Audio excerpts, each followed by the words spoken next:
How healthy or unhealthy is it to drive for Uber and Lyft?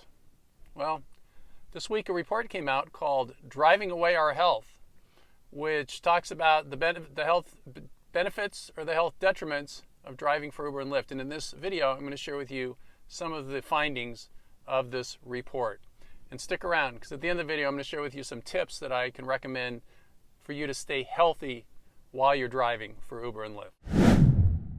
Hey everybody, it's Jay Crater with the Rideshare Guy.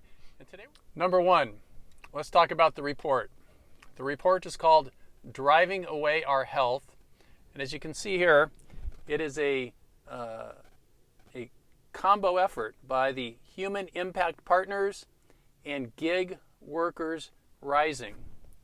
And what we know is that it was based on doing some focus groups and just some basic health information about the effects of stress and some other factors on your health. Number two, income is a predictor of health.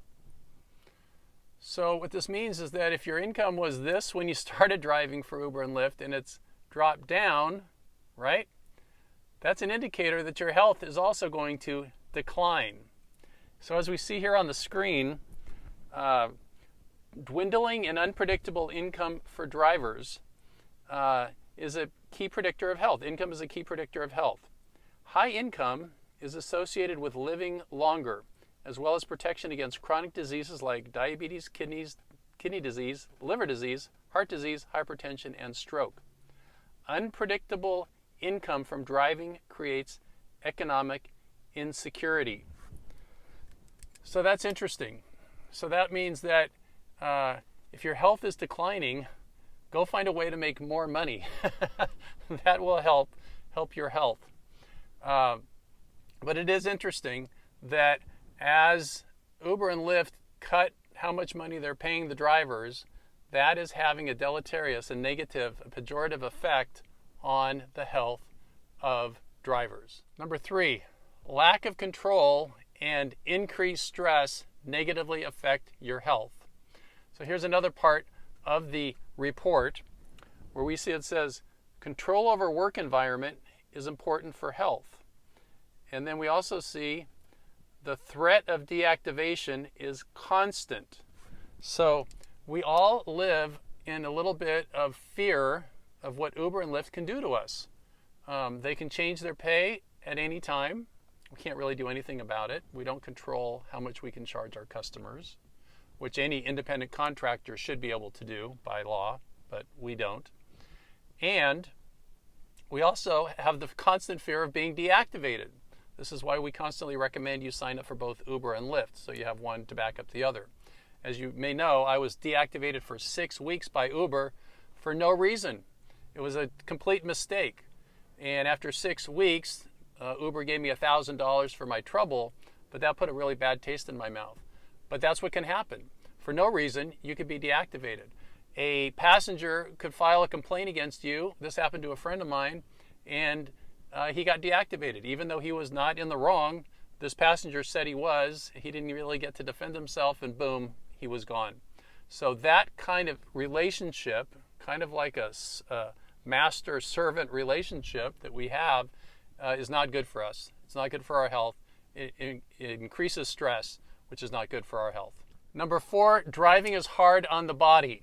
Well, this is not a surprising bit of news. This is one of the reasons why I constantly recommend that whenever you go to pick up a passenger and they're not ready, get out of your car and walk around the car. You got to keep moving. You got to work exercise into your schedule. From this report, we can see that it says that we're paying a toll with our bodies. Driving conditions directly harm people's well-being. Stress hurts drivers over the long term. So take care of your body, all right? If you worked for Facebook, you'd be sitting on a chair all day long working on your computer, but it's easier for you to get up and walk around. So a lot of people are working in cubicles, and they're doing the same thing. The only difference is that we need to go out and actually force ourselves to get out of our car and walk around. It's a little more difficult, but not impossible. And we get to walk out in nature. So that's pretty cool. Number 5, what are the report's recommendations? What are the report's recommendations? As we can see here, the report is recommending that we get paid more. So we, of course, all like to hear that, right? We would like to get paid more. The likelihood of that happening are slim to none. They say establish a living wage. Other recommendations are increased job control, fair transparency and driver input at work, and provide health benefits. So, look, if you decided to be an Uber and Lyft driver, you agreed to be an independent contractor. And with that relationship come no health benefits. That's something you got to go and get. But I got to side with the report in that Uber and Lyft have a ridiculous amount of control over us. So it's not a pure independent contractor relationship. And that is why there's AB5 in California, which is really challenging Uber and Lyft's claim that we are independent contractors. Should that pass, then I am hopeful that we can use that to negotiate to get higher rates. That's really all I want, is to get paid more. I do not want to become an employee of Uber and Lyft. So my ideal result of all of this is that we get paid more, and that then would reduce our stress because we would have higher income, and that would be a beautiful thing. What do you think, though? Do you want to become an employee for Uber and Lyft? Is that really what you think is the ideal solution?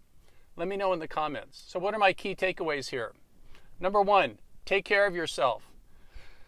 If driving for Uber and Lyft is causing you a lot of stress and pain in your body, quit. Go do something else.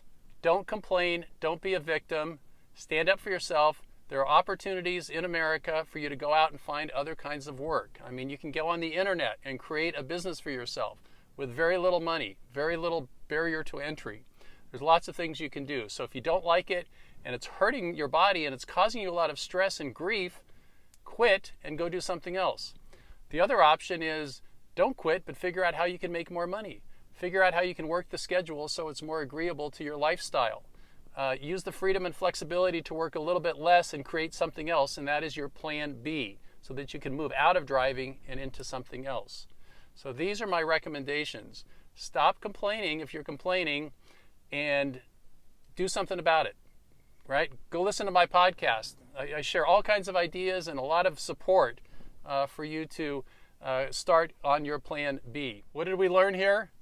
We learned that driving for Uber and Lyft is not great for our health, but there's things we can do about it to make the situation better. Hey everybody, it's Jay Crater with the Rideshare Guy. Thanks for watching. If you like the video, give it a like.